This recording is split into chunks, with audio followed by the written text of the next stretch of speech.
Restoration has been ongoing now for 2 years. We're beginning to see some major biodiversity benefits. We're seeing a lot more ground flora emerging in the areas where we've started to thin and work the conifers and where we've established some margins and some edges to the woodland.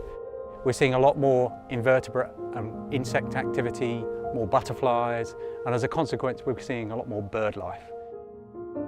We're looking to create a much more diverse structure because at the moment half of the woodland is rather densely populated with conifer and it's a rather robust sort of monoculture, and we're looking to break that up and create a mosaic of habitat across the whole site that will gradually link together.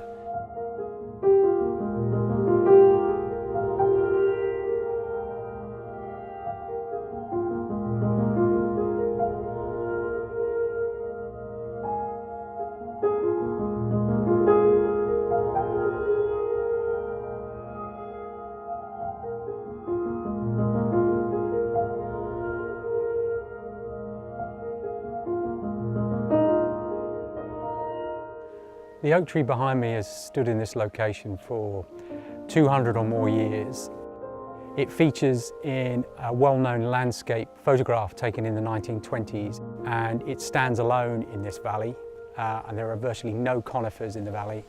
But from about the 1930s onwards, this valley was heavily planted with conifer, and over the last 70, 80, 90 years, this tree has gradually been completely surrounded by developing conifers.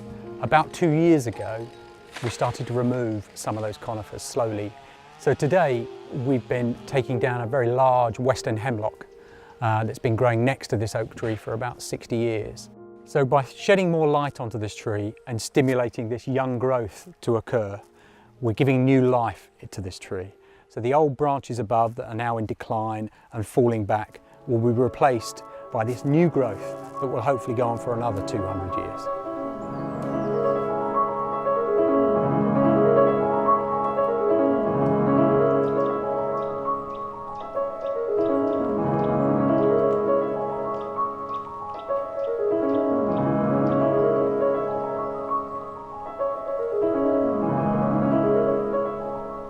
We're undertaking an MVC survey, which is a National Vegetation Classification Survey, and we're coming out to get some baseline data about the botanical diversity, particularly of the understory, the ground flora. So what we do is we set up permanent quadrats, which in this environment here today, 4 metres by 4 metres, and then we create a species list of everything we find. Fingle Woods is an ancient woodland, as we know, that has been planted over the years with conifers, but originally was an ancient broadleaf woodland. So this was clear felled 2 years ago, and already it's a sea of beautiful ancient woodland indicated species with foxglove absolutely everywhere. You know, you get down on your hands and knees and you can be looking in a section that's the size of your hand, and there can be so many different species, plants and animals, as well as tiny little insects and everything else. Yeah, it's a completely different world when you get right down into it, and it's just, yeah, quite amazing. Where you walk and you see nothing but pine needles in a coniferous woodland, actually, and you think there's no life there, actually to allow a bit of light in and to stop that resin from the needles penetrating the ground, you'll be amazed at what will come back and how quickly it'll come back. People are giving their time, so they're coming out into the woods, volunteering, doing practical work. So a recent activity I joined in on was where volunteers were clearing up some of the work, the winter's felling work. They were clearing the woodland floor. And then I've written that up for our Fingle Woods blog. After the good work we had this morning, we're going to carry on with the work up the stream side. We're working with 2 sets of volunteers today. One group is called Sticklepath and Oakhampton Conservation Volunteers, and they're a local group that work with adults with learning difficulties, and we're working with a group of volunteers from the National Trust. And over the next 4 or 5 years, with the help of Heritage Lottery, we'll be working with more groups like this. They get a lot out of it, we get a huge amount of work done, and it's really beneficial. Another lovely example of how people have been getting involved at Fingle is a couple of girls who are staying with their grandparents. They're over from Australia, so they've been hearing from their grandparents about this ancient woodland that's being restored, and they're quite excited about all the animals that live there, and they've raised some money for Fingle. I'm Talia. And I'm Jasmine. We set up a lemonade stand at the woods and we donated the money we earned to the Woodland Trust. It's got good habitat for lots of animals like dormice and pied flycatchers. Well, it'll be lighter because there won't be as many conifers, so other things can grow, like the ancient oaks might survive, and there's room for new trees to grow.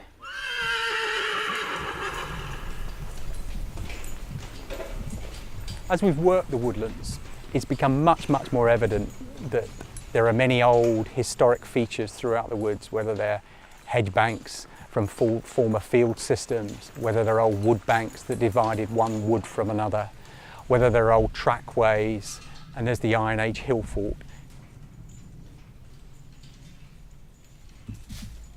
Tell me, Jim, what are we looking at here?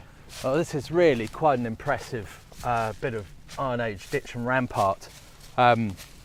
This is part of quite an extensive network of ditches and banks that run all the way around this bit of headland that juts out into the valley. The archaeology of Fingle Woods extends back at least 2,000 years. When the woodland starts being managed as a conifer plantation, that obviously means that the trees are planted very close together, and not only does it obscure the ability to understand the landscape when you look at it, but also the density of the planting, the process of the planting, means that the archaeology underneath it is disturbed and broken up. As we look at managing the woodlands better, starting to clear out a lot of the conifers, not only will it allow the natural woodland to encroach and regenerate, but it will reduce the intensity of the damage that the conifer has had on what is a fantastic archaeological resource.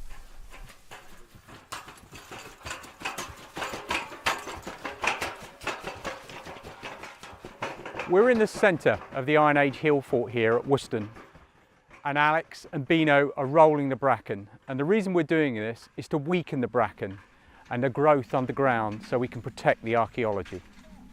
The story of the wood, told through all of these features, is really beginning to reveal itself as we start to work through the site. And it's incredibly exciting to follow on, in some respects, of all of those many hundreds of people that have lived and worked their lives in these woodlands. A mark made in the landscape by people 2,000 years ago. We hope with our work with the National Trust that we will make a mark that will provide a legacy that we can all be proud of into the future.